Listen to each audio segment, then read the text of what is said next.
ជំរាបសួរសួស្តីអ្នកទាំងអស់គ្នាស្វាគមន៍មកកាន់ Channel របស់ខ្ញុំបាទហើយនេះគឺជាវីដេអូដំបូងនៃខ្ញុំធ្វើការសម្ដែងរឿងទៅដល់អ្នកទាំងអស់គ្នាឲ្យបានទស្សនាអញ្ចឹងបើសិនជាមានកំហុសខុសឆ្គងនៅក្នុងវីដេអូមួយនេះសូមខន្តីអភ័យទោសក៏ដូចជាអធិស្ឋានផងបើចង់ដឹងថាខ្ញុំសម្រាប់មិនដែរខ្ញុំភ្លេចមើលវីដេអូនេះឲ្យដល់ចប់រឿងនេះនិយាយអំពីកម្ពុជាចោលម្នាក់ឈ្មោះ Diabolic ដែលមានបំណងចូលលួចមកុដដ៏មានតម្លៃមហាសាលនៅក្នុងក្រុមហ៊ុនគ្រឿងអលង្ការមួយមានឈ្មោះថា Amen នៅពេលយប់ស្ងាត់ក្នុងអគារនោះមានអ្នកយាមតែម្នាក់គត់ដែលចាំយាមមកុដក្រៅពីនឹងគឺនាំគ្នាលេង BR ឃើញអាកាសល្អ Diabolic ដែលជីចោក៏បានលួចចូលទៅក្នុងអគារហើយសម្រាប់អ្នកយាមអ្នកនោះបាត់ទៅឬក៏បន្តឆ្ពោះទៅកាន់បន្ទប់ដាក់តាំងមកុដស្រាប់តែពេលទៅដល់ហ្នឹងក៏មានសារ៉ែក៏បានពលឺឡើងអ្នកយាមឯទៀតហ្នឹងចាប់ដើមផ្អើលនាំគ្នាទៅកាន់បន្ទប់តែពេលពួកគេទៅដល់ហ្នឹងគឺមិនបានចូលកើតនោះទេព្រោះទ្វារនៅពេលនេះត្រូវបានអាប៉ែត Diabolic ហ្នឹងចាក់សោនៅខាងក្នុងបាត់ទៅហើយដែលអស់ជំរឿក្រុមអ្នកយាមក៏បានសម្រេចចិត្តដាក់ក្របបែកបំផ្ទុះទ្វារជាលទ្ធផលពួកគេអាចចូលទៅខាងក្នុងបានប៉ុន្តែអកុសល Diabolic បាននាំមកុដនោះចាក់ចេញពីនេះបាត់ទៅហើយដល់គេចខ្លួនតាមឆាត់យោងដែលមានមាត់ស្រីរបស់គាត់ឈ្មោះអ៊ីវ៉ាបើកឡានមកចាំទទួលទាំងពីរនាក់នេះក៏បានបាត់ខ្លួនជាមួយនឹងទ្រព្យសម្បត្តិដ៏មហាសាលនោះទៅ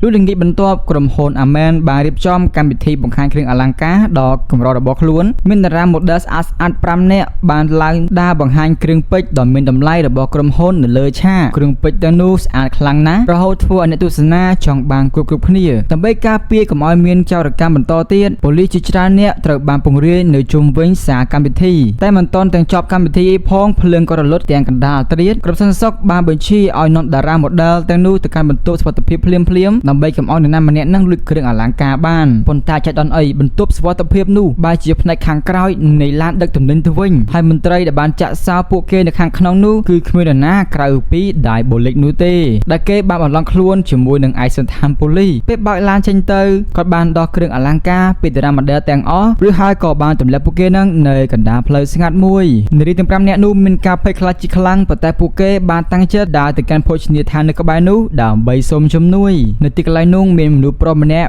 បានព្យាយាមមករញ៉េរញ៉ៃពួកគេតែនារីម្នាក់ក្នុងចំណោមនោះបានកាច់ដៃបរិសម្នាក់នោះផ្ងាក្រោយពេលនោះទឹកដឹងថាតាមពិតគេមិនមែនជាអ្នករួមធម្មតានោះទេប៉ុន្តែជាភ្នាក់ងារសម្ងាត់ត្រូវបានបញ្ជូនមកចាប់ Diabolic ប្រធានក្រុមរបស់ពួកគេគឺជាភ្នាក់ងារ Bureau បានទូរស័ព្ទទៅមន្ត្រីចិនកូដើម្បីរាយការណ៍អំពីស្ថានភាពចិនកូដែលបានចំណាយពេលស្ទើរតែពេញមួយជីវិតរបស់គាត់ក្នុងការតាមចាប់ Diabolic ពេលនេះគាត់អាចមានតម្រុយហើយ Bureau បានបញ្យល់ថាផែនការរបស់ពួកគេចិត្តបានសម្រេចហើយ Diabolic បានចាញ់ល្បិចរបស់ពួកគេហើយនៅពេលហ្នឹងពួកគេបានលាក់ឧបករណ៍តាមដាន GPS នៅក្នុងគ្រឿងអលង្ការទាំងនោះដែលអាចឲ្យពួកគេតាមដាន Diabolic រហូតដល់កន្លែងលាក់ខ្លួនរបស់គាត់ខណៈនោះដែរ Diabolic និង Eva បានត្រឡប់ទៅកាន់កន្លែងចាស់របស់ពួកគេដែលសង់នៅខាងក្នុងភ្នំដ៏ធំមួយដោយមិនបានដឹងអំពីអន្ទាក់ពួកគេបាននាំគ្នារៀបចំទុកដាក់ទ្រព្យសម្បត្តិដែលលួចបានហើយក៏អបអរភាពជោគជ័យរបស់ខ្លួនដោយសារមានទ្រព្យសម្បត្តិច្រើន Eva បានស្នើពួកគេនឹងឈប់សម្រាកហើយទៅដើរលេងកម្សាន្តប៉ុន្តែ Diabolic ដែលឆ្លៀតវង្វេង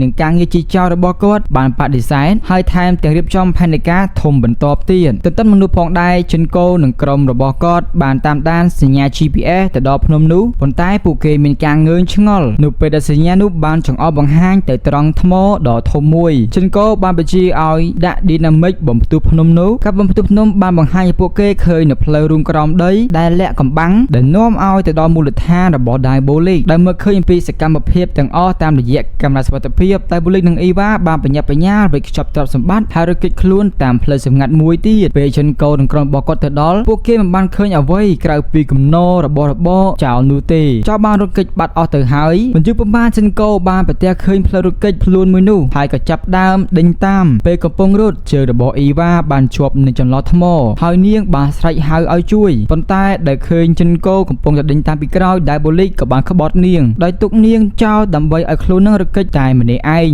Eva មានការឈឺចាប់ជាខ្លាំងហើយនាងក៏ព្យាយាមដកជើងចេញពេលនាងដកជើងចេញរួចនឹងចិនកូក៏មកដល់ល្មមដែលគ្មានជំរឿ Eva ក៏បានលោតពីលើច្រាំងថ្មចូលទៅក្នុងទន្លេខាងក្រោមរួចក៏បានបាត់ស្មៅតែម្ដងជាលទ្ធផលទាំង Diabolic និង Eva បានរត់គេចខ្លួនពីការតាមចាប់របស់ចិនកូម្ដងទៀតបើត្រឡប់មកដល់កន្លែងលាក់ខ្លួនវិញក្រុមរបស់ចិនកូបានរកឃើញទ្រព្យសម្បត្តិដ៏ច្រើនស្ថិតស្ថបមានដូចជាដូមាសគំនូរដែលមិនអាចកាត់ថ្លៃបានគ្រឿងអលង្ការនិងរបស់មានតម្លៃជាច្រើនទៀតនៅកន្លែងគំនរទ្រព្យសម្បត្តិនោះចិនកូបានប្រទះឃើញផែនទីមួយដែលចង្អុលទៅកាន់អគារចាស់ៗមួយនៅជ័យក្រុងដែលក៏សន្មតថាអាចជាកន្លែងលាក់ខ្លួនមួយទៀតរបស់ Diabolic ដែលមិនមកអង្គយូរក្រុមរបស់គាត់ក៏បាននាំគ្នាបញ្ញាលទៅទីនោះ នោះភ្លាមហើយចាប់ផ្ដើមឆែកឆេរពេលកំពុងតែឆែកឆេរប៉ូលីសម្នាក់បានប្រទះឃើញទ្វារសម្ងាត់មួយដែលចៃដន្យដែលទ្វារនោះនាំទៅកាន់បន្ទប់ក្រោមដីមួយទៀតនៅខាងក្នុងពួកគេបានឃើញកន្លែងធ្វើការរបស់ Diabolic ដែលជាកន្លែងគាត់បង្កើតរបាំងមុខប្លែកៗសម្រាប់យកទៅប្លន់ជនគោបានប្រាប់ក្រុមរបស់គាត់នឹងកុំឲ្យប៉ះពាល់របស់អ្វីទាំងអស់ព្រោះគាត់ជឿថា Diabolic ច្បាស់ជា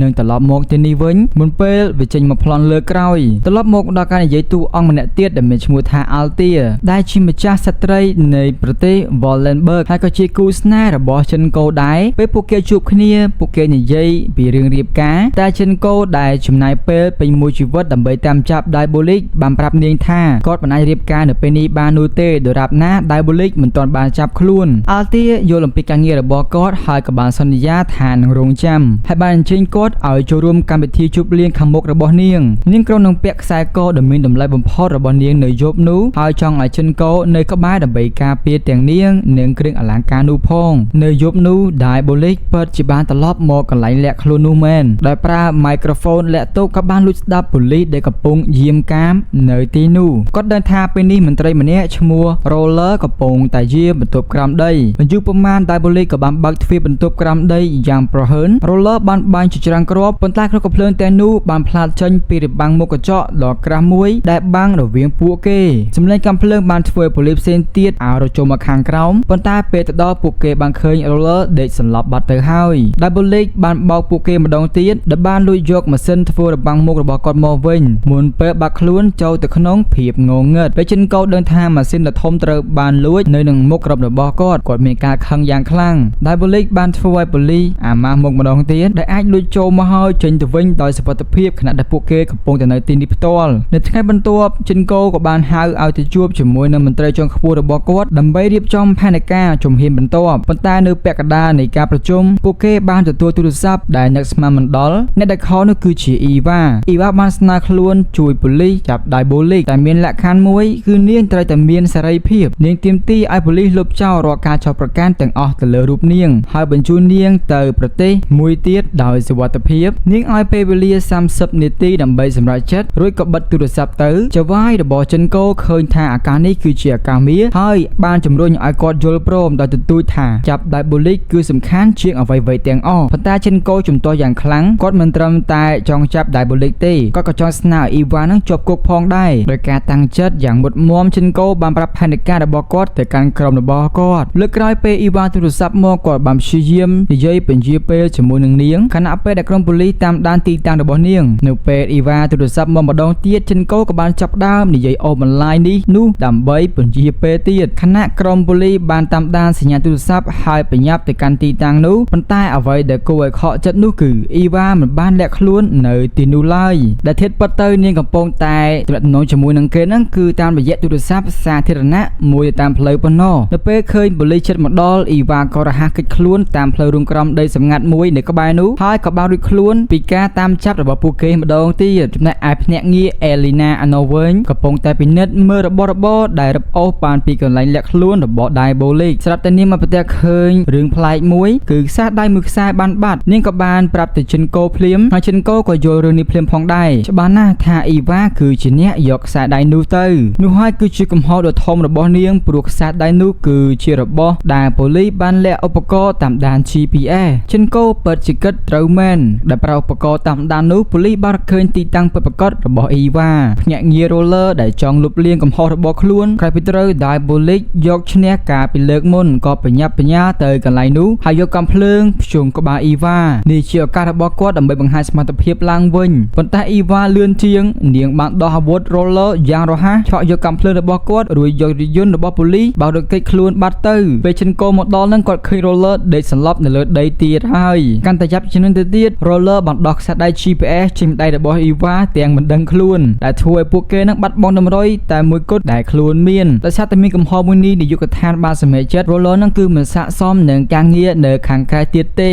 ចាប់ពីពេលនេះតទៅគាត់ត្រូវបានដាក់ឲ្យធ្វើការជាមួយនឹងភ្នាក់ងារ Elena វិញដែលគ្រាន់តែគ្រប់គ្រងការស៊ើបអង្កេតលើរបស់ដែលលួចបានខណៈពេលដែលការតាមប្រម៉ាញ់ Diabolic និង Ivan នៅតែបន្តចៅហ្វាយរបស់ចិនកោខឹងច្រឡោតនឹងគាត់យ៉ាងខ្លាំងដែលហ៊ានប្រឈមនឹងបទបញ្ជាហើយបានប្រមានជាលើកចុងក្រោយប្រសិនបើគាត់មិនធ្វើតាមការណែនាំម្ដងទៀតទេគាត់នឹងត្រូវដកចេញពីស សំណុំរឿងមួយនេះដែលគ្មានជំរឿនផ្សេងចិនកក៏បានសម្រេចចិត្តសហការជាមួយនឹងអ៊ីវ៉ាដើម្បីតាមចាប់ Diabolic ឲ្យបានដើម្បីតាក់ទងគ្នាដោយសម្ងាត់គាត់បានផ្ញើសារមួយទៅអ៊ីវ៉ាតាមរយៈការសែតបន្ទាប់ពីអានរួចអ៊ីវ៉ាបានទូរស័ព្ទមកកាន់គាត់ហើយអ្នកទាំងពីរបានរៀបចំផែនការដ៏ឆ្លាតមួយដើម្បីជួបគ្នានៅល្ងាចនេះអ៊ីវ៉ាបានបញ្យល់ថា Diabolic នឹងធ្វើគ្រប់យ៉ាងដើម្បីយកទ្រព្យសម្បត្តិដែលគេលួចបាននោះមកវិញហើយដើម្បីចាប់ Diabolic បានពួកគេត្រូវបោកបញ្ឆោតដោយផ្សព្វផ្សាយដំណឹងតាមបណ្ដាញសម្ងាត់ថាប៉ូលីសកំពុងដឹកជញ្ជូនរបស់ដែលលួចបានទាំងអស់ទៅកន្លែងសុវត្ថិភាពមួយពេលនោះឡានពីដែក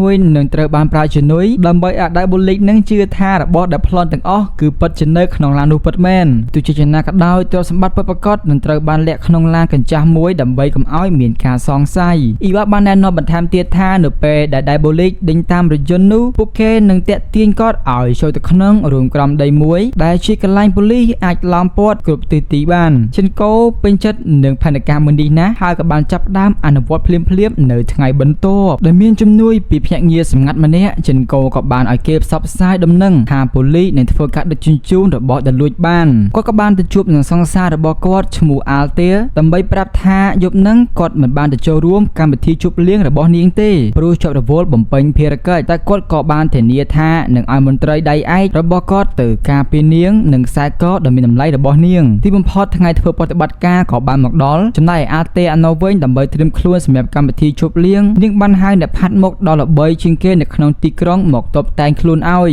ស្របពេលជាមួយនឹងគ្នានោះក្រុមប៉ូលីសពិសេសមួយក្រុមត្រូវបានប្រមូលផ្ដុំហើយចិនកូក៏បានបញ្យល់ពីផែនការយ៉ាងលម្អិតដើម្បីចាប់ Diabolic ឲ្យតតែបានគ្រប់យ៉ាងត្រូវបានរៀបចំទុកជាស្រេចដើម្បីប្រឈមមុខដាក់គ្នាជាលើកចុងក្រោយពេលបេសកកម្មចាប់ដើមមេបញ្ជាការបានសួរថាតើអ្នកណានឹងបើកឡានដែលផ្ទុករបស់ដែល Diabolic លួចពិតប្រាកដបាននោះ Roller បានបញ្ញាប់ស្ម័គ្រចិត្តភ្លាមព្រោះចង់លុបលាងកំហុសពីមុនរបស់ខ្លួនបើទោះបីជាភ្នាក់ងារ Elena ព្យាយាមខត់យ៉ាងណាក៏ដោយក៏ Roller នៅតែចង់ទទួលខុសត្រូវរឿងនេះទ្រព្យសម្បត្តិពិតប្រាកដត្រូវបានដាក់នៅក្នុងឡានធម្មតាមួយហើយក្រុមការងារក៏បានត្រៀមខ្លួនរួចរាល់ទន្ទឹមនឹងនោះរថយន្តពេតដែកដែលយាមកាមយ៉ាងតឹងរឹងដែលដឹករបស់คล้ายៗក៏បានចេញដំណើរទៅ Roller បានបើកឡានដែលផ្ទុករបស់ពិតប្រាកដក្នុងទិសដៅផ្ទុយគ្នាដើម្បីរៀបចំអន្ទាក់នៅពេលដែលក្បួនរថយន្តរបស់ប៉ូលីសទៅដល់ផ្លូវរូងក្រំដីច្រកចេញក៏ត្រូវបានបិទភ្លាមហើយផ្សែងក៏បានហុយសាយពេញទីនោះកណ្ដាលភាពច្បោកច្បល់ក៏មានមនុស្សម្នាក់លេចខ្លួនឡើងធ្វើឲ្យប៉ូលីសទាំងអស់លើកកាំភ្លើងត្រៀមបាញ់តែចុងក្រោយទើបដឹងថាវាគ្រាន់តែជារូបចម្លាក់ក្រមួនតែប៉ុណ្ណោះ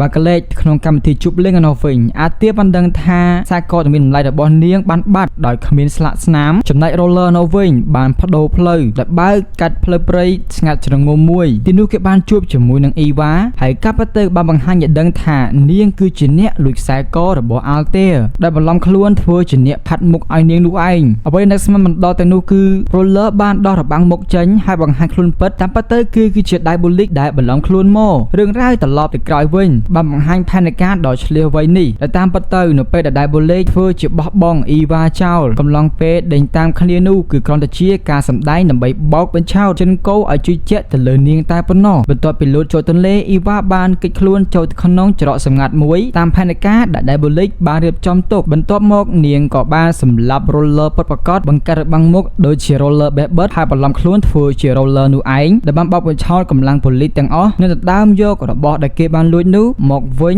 ដោយជោគជ័យនៅពេលដែលចិនកូដឹងការពិតគាត់ពិតជាខូចចិត្តយ៉ាងខ្លាំងទាំង Diabolic និងអ៊ីវ៉ាមិនអាចចាប់បានហើយខ្សែករបស់ Altair ក៏ត្រូវបានបាត់បង់ដែរក្នុងពេលជាមួយគ្នានោះ Diabolic និងអ៊ីវ៉ាបានចាក់ចេញពីទីក្រុងដោយយកទ្រព្យសម្បត្តិដែលលួចបានទៅជាមួយហើយចាប់ផ្ដើមជីវិតថ្មីលើទីក្រុងផ្សេងមួយទៀតជាមួយនឹងការបោកបញ្ឆោតដ៏ក្លាហាននិងរត់គេចខ្លួនដ៏ឆ្លៀសវៃរបស់ពួកគេរឿងរ៉ាវក៏បានបញ្ចប់ទៅដោយធ្វើឲ្យពិភពលោកស្ងើចសរសើរពីភាពវៃឆ្លាតនិងល្បិចកលរបស់កម្ពុជាចោលម្នាក់នេះហើយរឿងរបស់យើងក៏ចប់ត្រឹមតែប៉ុណ្ណឹងសង្ឃឹមអ្នកទាំងអស់គ្នានឹងពេញចិត្តហើយកុំភ្លេចឲ្យបន្ទុកផងថាវីដេអូដែលខ្ញុំសម្រាប់ប្រភេទនៅលើដំបូងនេះបានប្រមាណលើប្រមាណដែរឲ្យខ្ញុំដឹងក្នុងខមមិនផងអរគុណច្រើនជួបគ្នានៅវីដេអូក្រោយបាយបាយ